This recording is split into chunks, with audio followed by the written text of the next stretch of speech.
मान लीजिए कोई बड़ी कंपनी अपनी रिपोर्ट में दावा करती है कि वो पर्यावरण का पूरा ध्यान रखती है, एकदम 100% ग्रीन है। पर क्या हम इस दावे पर आंख बंद करके यकीन कर सकते हैं? आखिर उनके दावों की सच्चाई कौन परखेगा? बस इसी बड़े सवाल ने भारत सरकार को एक बहुत बड़ा कदम उठाने पर मजबूर किया। हम बात कर रहे हैं द एनवायरमेंट ऑडिट रूल्स 2025 की, यानी पर्यावरण लेखा परीक्षण नियम 2025।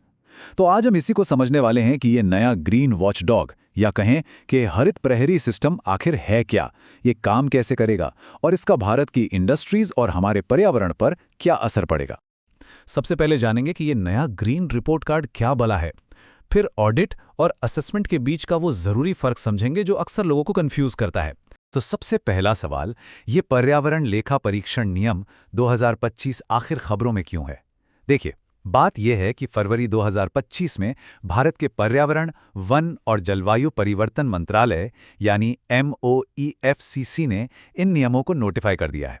और ये सिर्फ कोई मामूली कागजी कार्रवाई नहीं है, ये एक बहुत बड़ा संकेत है, एक बुनियादी बदलाव का इस बात में कि भारत अब अपनी इंडस्ट्रीज को उनके पर्यावरण से जुड़े वादों के लिए कैसे और कितनी सख्ती से जवाबदेह ठहराएगा।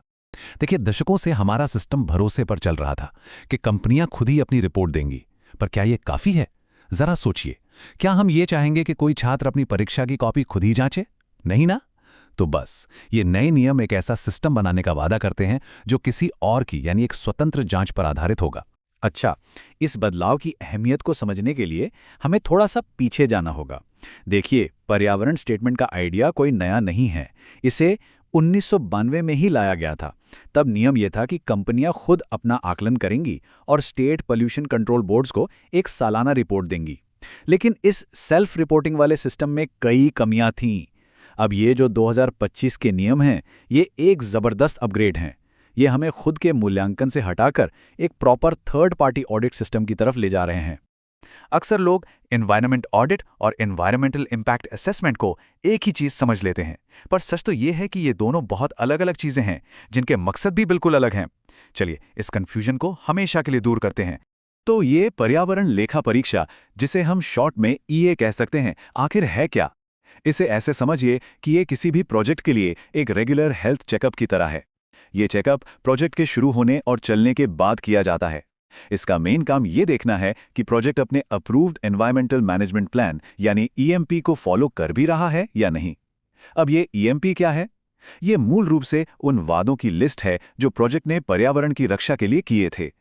चलिए, इसे एक बहुत ही आसान से उदाहरण से समझते हैं। मान लीजिए कोई घर बना रहा है, तो घर बनाने से पहले जो आर्किटेक्ट एक ब्लूप्रिंट या नक्शा बनाता है ना, वो है एनवायरमेंटल इम्पैक्ट असेसमेंट या EI। ये प्रोजेक्ट शुरू होने से पहले ही ये अंदाज़ा लगाता है कि पर्यावरण पर क्या असर पड़ सकता है। और अब घर बन जाने के बाद जो सालाना इंस्पेक्शन होता है, ये देखने के लिए कि सब कुछ ठीक ठाक है, मेंटेनेंस सही है या नहीं, वो है एनवायरमेंट ऑडिट या EA। तो सीधा सा हिसाब है, एक है ब्लूप्रिंट और दूसरा है इंस्पेक्शन। तो ये सवाल मन में आता है कि अगर हमारे पास पहले से एक सिस्टम था तो उसे बदलने की ज़रूरत क्या आन पड़ी? इस नए प्रहरी की, इस नए वॉचडॉग की ज़रूरत क्यों महसूस हुई? इसका जवाब हमें भारत के एनवायरमेंटल गवर्नेंस की कुछ बड़ी चुनौतियों के बारे में बताता है, और ये भी कि ये अपग्रेड इतना ज़रूरी क्यों था। इन नए नियमों के मोटे मोटे तौर पर 3 बड़े लक्ष्य हैं।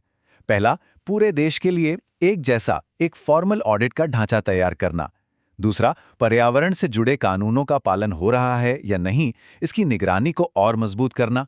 और तीसरा, जो सुनने में थोड़ा अजीब लग सकता है, वो है ईज ऑफ डूइंग बिजनेस को बेहतर बनाना। और सच कहूं तो यही इस पूरे बदलाव की सबसे बड़ी बात है। पर अब सवाल है कैसे का? आखिर ये नया ढांचा काम कैसे करेगा? चलिए अब इसके अंदर झांकते हैं और देखते हैं कि इसके कौन कौन से कलपुर्जे हैं, कौन नए खिलाड़ी हैं और क्या हैं नई प्रक्रियाएं। इस पूरे नए इकोसिस्टम के दिल में एक नई सेंट्रल बॉडी है। इसका नाम है पर्यावरण लेखा परीक्षा नामित एजेंसी या EADA। आप EADA को इस खेल का मुख्य रेफरी समझ सकते हैं। इसे MOEFCC एनवायरमेंट प्रोटेक्शन एक्ट 1986 के तहत बनाएगा। और इसका सबसे बड़ा काम क्या है? इसका काम है उन ऑडिटर्स को सर्टिफाई और रजिस्टर करना जो ये सारे एनवायरमेंटल चेकअप्स करेंगे।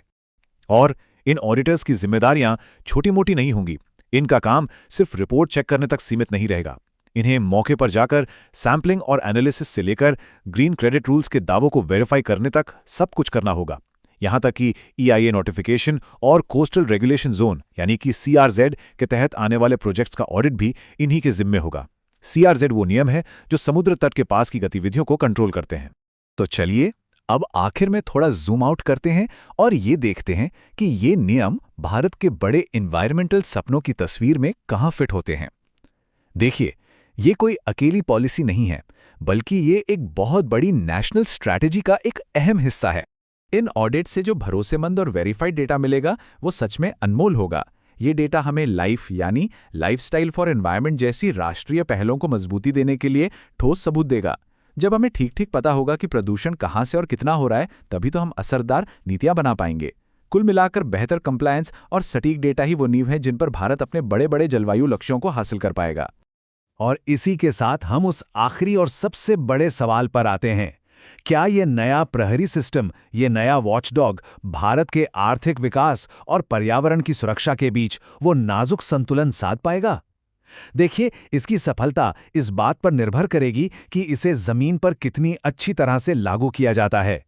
इसका असली जवाब तो वक्त ही देगा, पर एक बात तो तय है, ये भारत के लिए एक ज्यादा जवाबदेह और ज्यादा हरे भरे भविष्य की तरफ एक बहुत ही साहसिक और जरूरी कदम है।